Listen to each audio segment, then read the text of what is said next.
2023년 9월 3일 아침 경전산책 시작하겠습니다.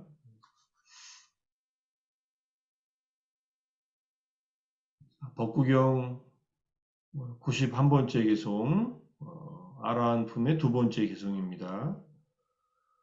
마음 챙김이 있는 이들은 머문 곳을 떠난다. 그들은 집에서 즐거워하지 않는다.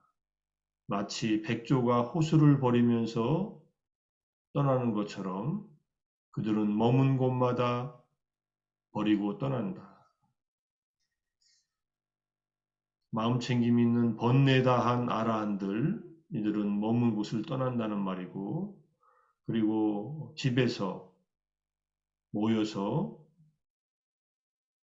사는 것을 즐거워하지 않는다. 이것은 어느 곳에 한 곳에 머물러 지내는 것을 집착하지 않는다. 이런 말로 해석을 할 수 있고요. 백조가 호수를 버리면서 떠나듯이 새들은 호수에 앉아 있다가 자기가 물을 마시든 뭘 하든 자기 할 일 다 하면은 떠납니다. 어떤 미련도 주지 않고 떠납니다. 백조만 호수를 버리는 게 아니라 새들도 둥지를 틀고 알을 낳고 알들이 부화해서 성장해서 떠나면은 그냥 그 둥지 그냥 그대로 버리고 갑니다. 둥지를 다시 쓰는 경우는 아주 드문 일입니다. 이번에 서산에서 할 때 7월 말에 들어갔을 때 막 부화된 새끼 새가 5마리가 있었고, 숙소 식당 들어가는 그 건물에 신발장 중간에 있어가지고 처음엔 뭔지 몰랐는데 어미새들이 왔다 갔다 하는 것을 보고서 보니까 새끼 새들이 있더라고요. 눈도 안 뜨고 이런 아주 그냥 막 부화된 새들인데 왔다 갔다 하면서 이렇게 들여다 보니까 이놈들이 점점점 성장해가지고 이제 한 열흘인가 한 보름쯤 지나니까 다 커가지고 어느새 한 마리씩 둥지를 떠나서 자기들이 떠나가지고 내려와가지고 이제 땅 위를 이렇게 점프해 다니다가 다 날아가 버리더라고요. 가끔 어미새들은 왔다 갔다 하는 것 같은데 주위에 산에 나무에 더 이상 미련을 두지 않습니다. 새끼를 기른 그 둥지로 또다시 새끼를 거기서 알을 품지 않고 그냥 떠나가 버리듯이 새들은 둥지를 틀어서 새끼를 이렇게 기르는 그런 토대로 삼지 머물지 않더라고요. 자, 이렇게 새들도 자기가 머문 곳에서 떠나듯이 아라한들은 머문 곳마다 집착 없이 버리고 떠난다. 제가 생활을 하는 우리 일반 불자들은 이렇게 떠나기 쉽지 않지요. 이렇게 떠나려면은 집을 진짜 나와서 집 없는 사람이 돼야만 이렇게 살 수 있는데, 이거는 출가한 스님들과 그 다음에 여기서는 이제 아라한들이 어떤 것에도 집착 않고 당신이 머무는 곳, 그것이 설령 절이라 하더라도 떠나버리고 마는 거죠. 자기가 머무는 곳, 그러니까 의식 주할 때 주입니다. 주처. 아와세, 우리가 머무는 곳, 사는 곳에서 어떠한 집착도 갖지 않는다. 이런 이 개송을 보고서 비슷한 곳을 경전에서 찾아봤지만 잘 없어서 하나의 경전을 찾은 게,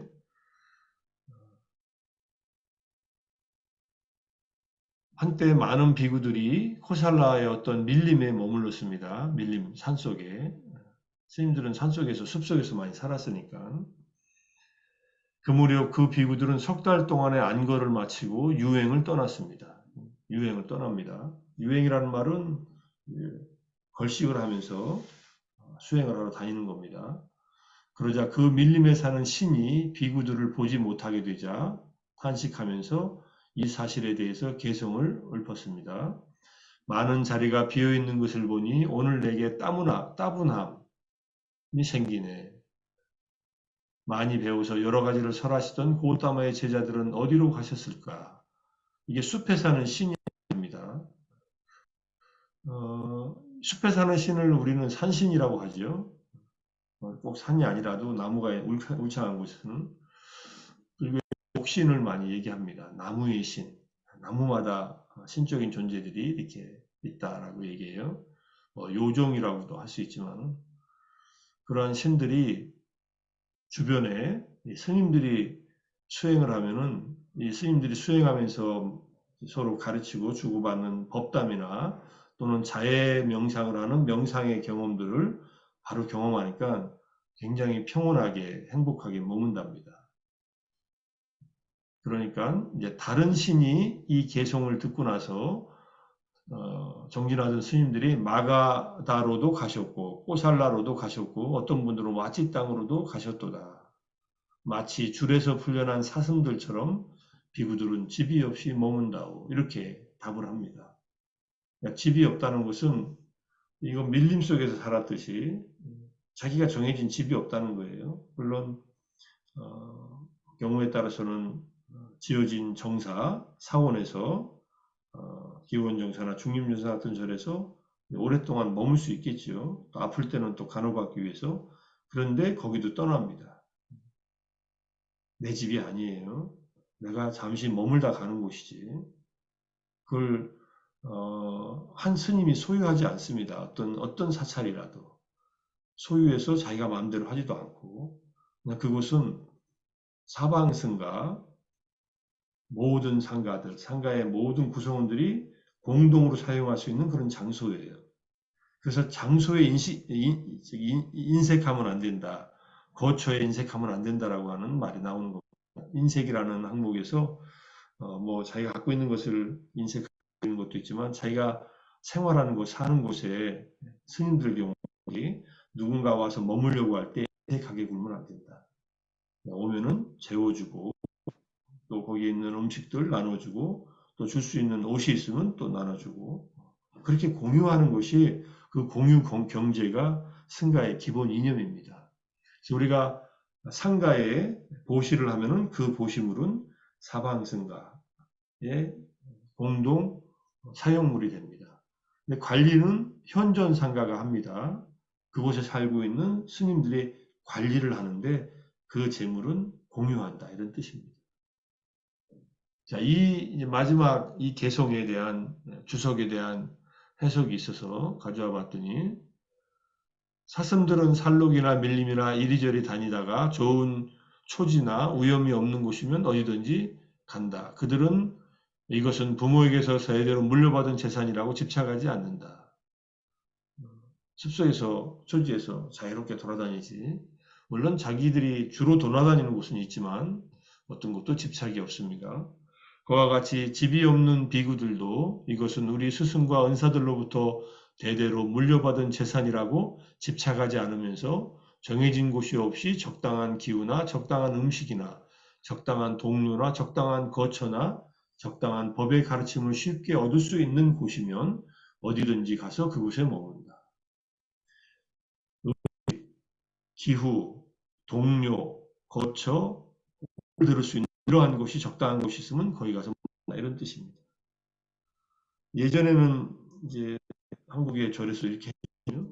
요즘에는 많이 더 각박해져서 산속에 있는 절을 큰 절들을 제외하고는 이게 마음대로 가서 머물 수 없습니다. 물론 스님들은 스님들의 규율이 있어서 방부를 드리고 들어가 살 수 있는 나름대로의 자격을 갖추면은 함께 살 수 있지만은 어쨌든 대중들이 그래서 오면은 부처님 당시에도 많은 대중들이 모여도 다 받아줍니다.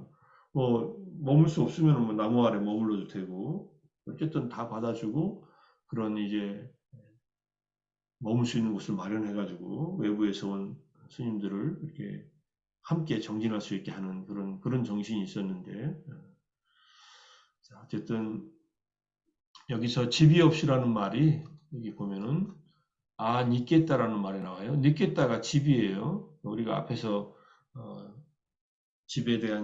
집에서 즐거워하지 않는다라는 말이 있잖아요.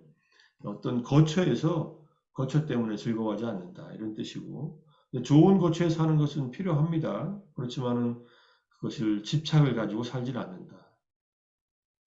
이걸 이제 보고 나서 스님들은 이렇게 살지만 뭐 제가자들은 쉽지 않아서 그렇지만 제가자들도 뭐 어느 정도 자기가 살고 있는 것에 대한 집착을 내려놓고 살면은 될 것인데 어렵죠. 그래서 하는 내용이 이거였습니다. 청조론 제2장이 두타행에 대한 가르침이 두타행, 제1장이 개에 대한 거고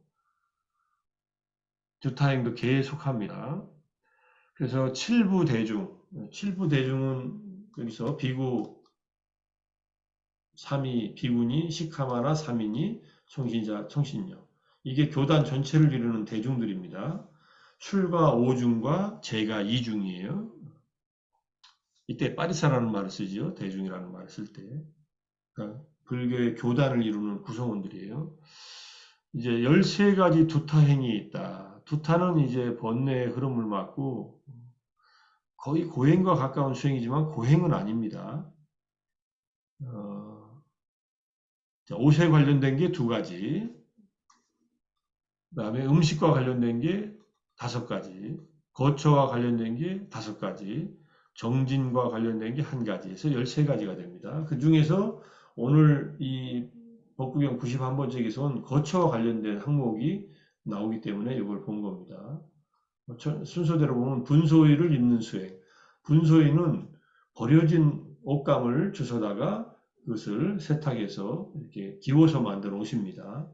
그러니까 부처님 가실 때 승복은 색깔이 제일 중요해요. 중요한 것은 색깔입니다. 뭐 5가지 색을 혼합해서 만든 그러한 노란색에 가깝든지 또는 이 황토색에 가까운 색깔을 내서 그 옷을 입으면 되는데 좋은 옷감을 가지고 만드는 승복도 있었습니다. 예컨대 가사파 존자는 출가할 때 좋은 옷으로 가사를 만들고 그 가사를 입고 출가를 해요. 집안이 좋았으니까. 그러다가 부처님을 만나가지고 바로 부처님께서 카사파 존자한테 카사파요, 그대가 입고 있는 옷은 참 좋구나 이렇게 얘기하니까 이 가섭 존자가 무슨 말인지 알아듣고 부처님의 가사와 받고 있습니다. 부처님은 그때까지 이제 고행할 때 입었던 그 가사를 그대로 입고 있어서 굉장히 남루한 저런 분소위를 입고 계셨던 거예요. 그래서 옷을 바꿔 입은 일이 있습니다. 이것은 가섭존자에게 두타행을 실천하면 빠르게 수행을 완성할 수 있고 두타행을 할 수 있는 자질이 있기 때문에 옷을 바꿔 입은 겁니다. 자, 그 다음에 3위만 수행하는 수행. 3위는 하의, 그 다음에 상의, 그 다음에 겉옷을 말합니다. 승복은 전통적인 이제 테라바다의 승복은 하의로서 하의는 치마같이 입습니다. 긴 천을 둘둘둘 말아서 치마와 같이 입어요. 그리고 그 안에 속옷을 입지 않습니다. 스님들은. 속옷을 입으면 계율에 어긋나요. 속옷을 입지 않는 뭐 이유도 다 있지만은. 그 다음에 상의는 이제 보통 때 위에 입는 옷이고 그것을 주로 상의와 하의 2개를 입고 다니다가 상가띠라고 해서 이게 이제 우리 이제 북방불교에 가서 가사가 된 건데 상가띠는 추울 때나 또는 잘 때나 깔거나 덮고 자는 그러한 옷으로서 입고 다닙니다. 근데 이걸 한 벌만 입는다는 것은 한 벌만 입으면은 이거 빨래할 때는 어떻게 해요? 벗고 있어야 되잖아요. 그래서 한 세트 갖는 게 아니라 이것을 3벌 정도 입을 수 있다 이런 얘기입니다. 왜 2벌이 아니고 3벌이냐? 우기 때는 이게 잘 안 말라요. 그러니까 3벌이 있어야 되더라고요. 이제 직접 생활해 보니까. 그래서 맨 처음 빨아놓은 옷들이 마르면은 그 다음에 이제 중간 옷은 2번째 옷은 아직 빨래줄이 걸려 있고 3번째 옷은 이제 막 빠는 옷이 되고 이렇게 되더라고요. 그래서 옷도 3벌 정도만 가지고 산다. 이게 옷에 관련된 거. 분소유를 3벌 갖고 있다면은 뭐 이거 옷이 무슨 뭐 얼마나 가치가 있겠어요. 그 다음에 세 번째부터 7번째는 먹는 것과 관련돼 있어요. 탁발 음식만 수용한다. 탁발에서만 음식을 먹는다. 그 다음에 차례대로 탁발한다. 그러니까 차례대로 탁발한다는 말은 오고 가지 않는다는 뜻이에요. 늘 가던 길을 순서에 맞춰서 갑니다. 스님들은 탁발할 때 앞으로 전진했다가 뒤로 물러나지 않습니다. 멈추는 경우는 있어요. 그러니까 어떤 집을 탁발하는데 이 집에서 미처 스님들이 오늘 시간을 못 맞추고 늦게 나왔어요. 그러면 앞에 간 스님들은 그냥 가버립니다. 뒤에 오는 스님들은 멈춰서 탁발을 받지만은 차례대로 탁발한다는 말은 그런 말이에요. 근데 막 가는데 제가 막 음식을 만들어서 이제 집에서 길까지 걸어 나오고 있다. 그러면 좀 기다려 주긴 합니다. 가만히 서서. 그 스님부터. 이고요. 그래서 이게 차례대로 탁발해서 돌아 나왔는데 음식이 부족하거나 음식이 없어요. 그래도 탁발을 다시 돌아가지 않습니다. 이게 기본적인 탁발의 방법이에요.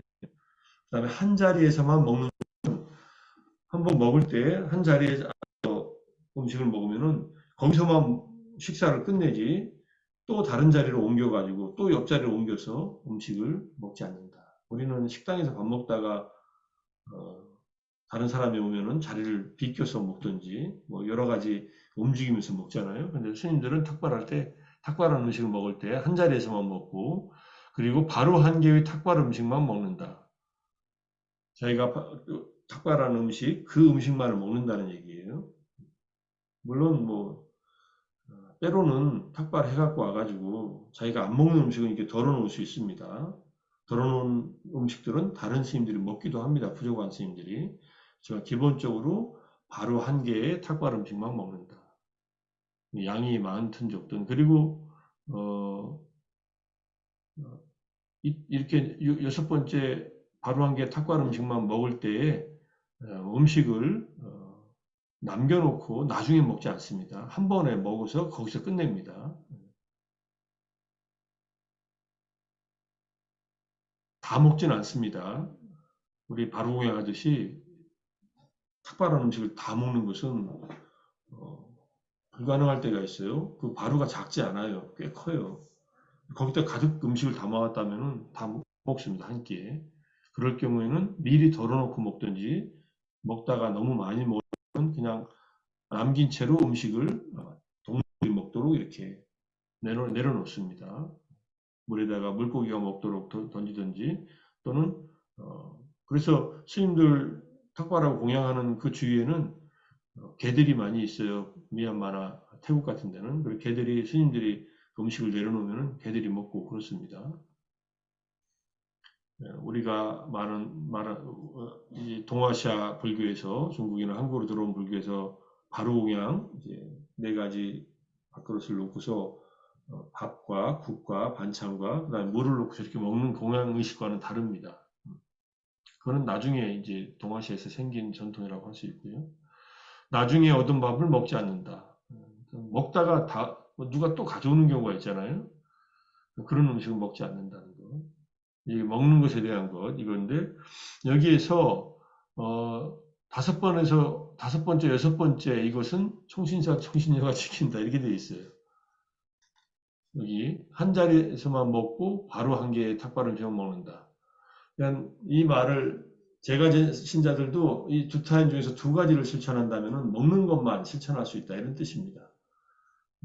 앉은 자리에서 식사를 끝내고 그 다음에 자기가 먹을 만큼 자기에게 주어진 것 먹는다. 물론 공깃밥 한 공기만 먹으라는 소리 아니니까 충분히 먹어도 되지만은 앉은 자리에서 자기에게 차려진 음식 중에 적당한 음식만 먹는다. 이런 뜻으로 이해하면 될 것 같고요. 이번에 서산에서 밥을 아침 점심을 먹어보니까 이게 미얀마도 음식을 많이 먹는 건 뭐라 안 그럽니다. 미얀마의 센터들마다 다르지만은 참매센터는 음식을 상에다 차려줍니다. 상에다 네 명이 앉으면은 네 명이 먹고 남을 만큼 차려줘요. 어떤 음식을 다 먹으면 또 갖다 놓습니다. 이건 이제 나중에 다시 갖다 놓는 밥이 되지만은 그래서 그 안에서 충분히 밥을 자기가 먹을 만큼 먹을 수 있어요. 그다음 수요민센터 같은 경우는 쭉 뷔페 식당처럼 밥을 차려놓고 자기가 이제 식기에 음식을 덜어다가 갖다 먹습니다. 그러니까 한 번만 딱 갖다 먹어요. 또 다시 가서 갖다 먹지는 않더라고요. 대부분 사람들이 그래요. 물론 더 먹어도 뭐라 그러진 않는데 처음에 덜을 때 충분히 덜으면 되니까. 그래서 음식이 모자라거나 이런 경우들은 없이 이렇게 먹습니다. 그래서 5번, 6번은 우리가 밥을 먹을 때 옮겨 다니면서 먹지 않고 그 다음에 자기가 먹을 만큼 딱 덜으면 그만큼만 먹는 것으로 이렇게 음식을 먹으면은 우리도 이 두 타임 중에 두 가지 음식 먹는 것에 힘 버리고 실천할 수 있다. 식탐이 우리가 많이 일어나잖아요. 그래서 저도 이제 뷔페식으로 요즘에 이제 뷔페식으로 음식 하는 식당들도 있지 않습니까? 아예 돈을 많이 주고 뭐 음식 주고 뷔페 음식점을 한 번만 먹으면 그건 좀 아까우니까 그거는 뭐 충분히 먹고 싶어 먹지만은 점심 식사만 이렇게 간략하게 하는 뷔페 식당들이 많더라고요. 이렇게 오고 가다 보면은 7,000원짜리 식당도 있고 8,000원짜리 식당도 있고 10,000원짜리 식당도 있는데 그런 데 가서는 보통 한 번 딱 들어와가지고 딱 그것만 먹고서 말더라고요. 더 많이, 더 많이, 뭐 다 한 프레이트 안에, 한 접시 안이나 한 판 안에 전부 다 가져올 수 있으니까. 뭐 그 정도 먹으면은 여기서 지금 5번, 6번의 실천을 의식적으로 하고 있는 것이라고 할 수 있고, 음식에 대한 집착이 없이 적당한 양 또는 충분한 양을 먹으면 된다. 이런 뜻이고. 자, 그 다음에 8번째에서 12번째가 오늘의 해당하는 얘기인데 숲에 머무는 수행, 나무 아래 머무는 수행, 노천에 머무는 수행이고요. 그 다음에 공동묘지에 머무는 수행, 배정된 대로 머무는 수행. 특히 여기서 8번, 9번, 10번, 11번 이것이 스님들이 어떤 장소, 머무는 곳에 집착하지 않고 수행하는 그런 방식이다. 이렇게 이해하시면 될 것 같아요. 우리들은 힘드니까 뭐 이렇게 억지로 따라할 수는 없지만은 언젠가 이런 수행도 한번 해볼 필요가 있을 거라고 생각합니다. 그때 가서 하는데 어쨌든 출가 두타행을 할 때는 이렇게 생활한다. 지붕 있는 집 아래에서는 머물지 않고 저녁에 반드시 다시 숲이나 나무나 노천 공동묘지 옆에 가서 수행한다. 이렇게 보시면 되고 그 다음에 배정대로는 이제 뭐 그런 스님들이 있으면은 장소를 배정해 줄 거 아니에요. 서로 혼란되지 않게 거기에서 배정된 대로 머문다. 그러니까 자기에게 배정된 장소에 그렇게 어떤 불평을 가지지 않는다 이런 뜻이고요. 그 다음에 늙지 않는 수행 13번째는 이건 장좌불허라고 하는 수행입니다. 마하카섭존자는 출가해서 바로 이 13두태행을 했거든요. 이분은 평생을 이렇게 살았다면 정말 대단한 겁니다. 출가해서 뭐 20대, 30대 중반쯤에 출가했네요. 부처님 만난 게 부처님께서 성도하신 35쯤이니까 부처님보다 나이가 좀 많았거든요. 뭐 서너 살 많았다고 해도 30대 후반, 한 5살 많으면 40대 초반. 그때부터 120살 때까지 80년을 이렇게 두타행을 실천하고 살았다. 이렇게 볼 수 있어요. 대단한 거죠. 자, 그래서 오늘은 우리가 머무는 장소에 집착하지 않고 그 어떤 집착도 없이 새들이 둥지를 버리고 떠나는 것처럼 백조가 호수를 자유롭게 떠나듯이 그렇게 홀가분한 삶을 살아가는 그런 아라한들의 삶을 우리가 본받고 우리 내가 사는 곳에 내가 먹는 곳에 내가 입고 있는 옷에 너무 집착을 하고 사는 것은 아닌지 돌아보면서 욕심을 줄이고 집착을 줄이고 이렇게 살았으면 좋겠습니다. 오늘은 일요일이니까 경전사는 여기서 일단 마무리하고요. 시간이 되시는 분들은 질의응답